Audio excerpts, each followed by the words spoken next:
কেমন আছো সবাই? আশা করছি ভালোই আছো। তো তোমাদের সবাইকে আমার আরও একটা নতুন ব্লগে ওয়েলকাম। দেখো আজকের ওয়েদারটা কত সুন্দর।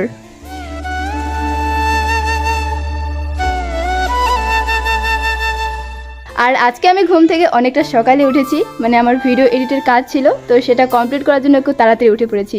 মানে ঘুম থেকে উঠেই প্রথমে আমি ফ্রেশ হয়ে নিলাম। ফ্রেশ হওয়ার পর আমার ভিডিও এডিট ছিল, তো সেটা আমি কমপ্লিট করে নিয়েছি। আমার ওই ভিডিওগুলো বানাতে অনেকটা সময় লাগে, তো কালকে তো আমি ভিডিও এডিট করতে পারিনি, তাই আজকে আমি খুব তাড়াতাড়ি মানে সকালে ঘুম থেকে তাড়াতাড়ি উঠে মানে ভিডিও এডিটটা কমপ্লিট করে ফেলেছি।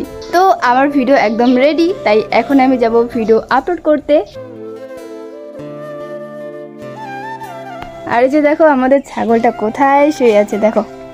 এই, এটা কি তোর শোয়ার জায়গা? হ্যাঁ, এটা তো ঠাকুর ঘর।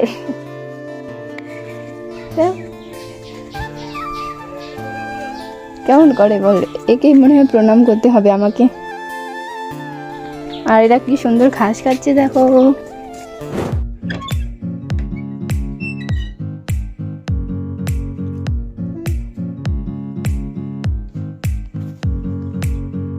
দেখো কালকে আমার বাবা তাল নিয়ে আসে, মানে এটা তো ভাদ্র মাস, তো ভাদ্র মাসে তালের পিঠে খেতে হয়, সেটার জন্য কালকে আমার বাবা তাল নিয়ে আসে।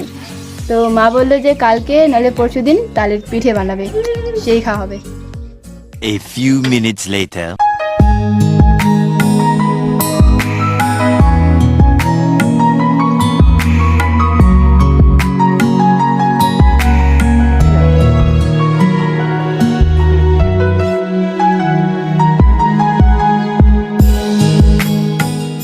এদিকে আসলেই মানে একটা আলাদাই অনুভূতি হয়।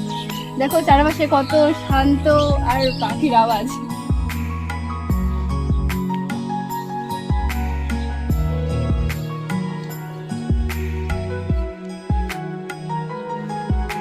আগে আমি ভিডিওটা আপলোড করে দিই, তারপর তোমাদেরকে একটা সুন্দর ভিউ দেখাচ্ছি।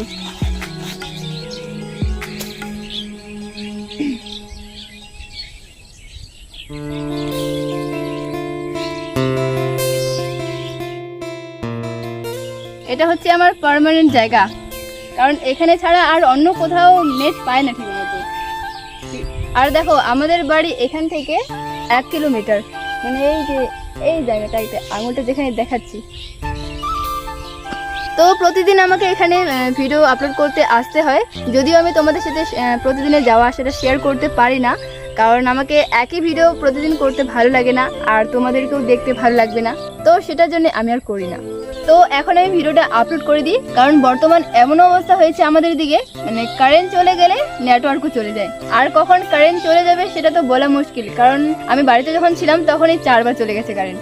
আর তোমরা তো জানোই যে আমি কি সিম ইউজ করি, কারণ আমাদের বাড়িতে বিএসএনএল ছাড়া আর কোনো সিম ঠিক মতো নেটওয়ার্ক পায় না, মানে কলটাও ঠিক মতো যায় না। তো আমার ভিডিওটা প্রায় কমপ্লিট হয়ে যাচ্ছে, তো তোমরা চারপাশের ভিডিওটা একটু এনজয় করো, কারণ আজকের ওয়েদারটা অনেক সুন্দর।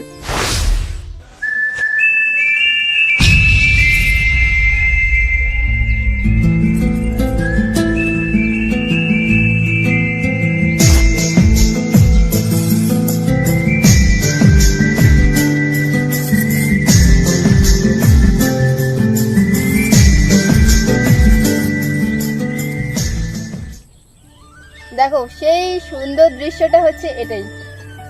তো তোমরা কারা এই ফুলগুলোকে চেনো আমাকে কমেন্ট করো, আর কি নামে চেনো সেটাও অবশ্যই কমেন্ট করে বলবে। এই পুকুরে কিন্তু অনেক মাছ আছে, যখন জল শেষ হয়ে যাবে তখন পুকুরে আমরা মাছ ধরবো। আর তোমরা যদি কেউ মাছ ধরতে আসতে চাও তাহলে আসতে পারো। ফুলটা তো তুলে ফেললাম, তো ভাবছি এই ফুলটা দিয়ে একটা রিল শুট করা যাক। দেখো ফুলটা এক্সপায়ার হয়ে যাচ্ছে, অনেকক্ষণে তুলেছি, তো সেটার জন্য, আর বেশি করে গরমের জন্য, মানে গরমের তাপটা অনেক বেশি, তো সেটার জন্যই এরকম হয়ে গেছে। আমার ভিডিও আপলোড করা হয়ে গেছে, মানে আপলোড করা কমপ্লিট। এখন আমি একটা রিল শুট করব, আর রিলটাও তোমাদেরকে অবশ্যই শেয়ার করব। তোমরা অবশ্যই আমাকে কমেন্ট করবে যে রিলটা কেমন হলো না হলো। তো তোমরা ব্লগটা কন্টিনিউ দেখতে থাকো।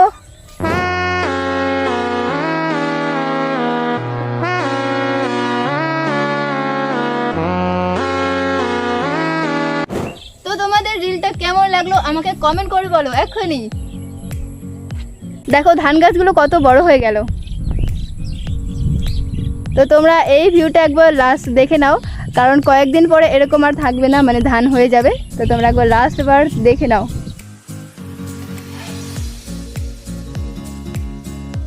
দেখো মাছগুলো কি সুন্দর জল খাচ্ছে। আমি তোমাদেরকে আগেই বললাম যে পুকুরে অনেক মাছ আছে। তো আমার এদিকের সব কাজ কমপ্লিট, মানে ভিডিও আপলোড করাও কমপ্লিট আর রিলস বানানোও কমপ্লিট হয়ে গেল। তো আজকের ব্লগটা আর বেশি বড় করছি না। যদি তোমাদের ভিডিওটি ভালো লেগে থাকে তাহলে লাইক করো, কমেন্টে অবশ্যই বলবে কেমন লাগলো। তাহলে চলো আজকের ব্লগটা এখানে শেষ করছি। দেখা হচ্ছে তোমাদের সাথে আরও একটা নতুন ব্লগে। ততক্ষণে সবাই ভালো থেকো, সুস্থ থেকো, টাটা।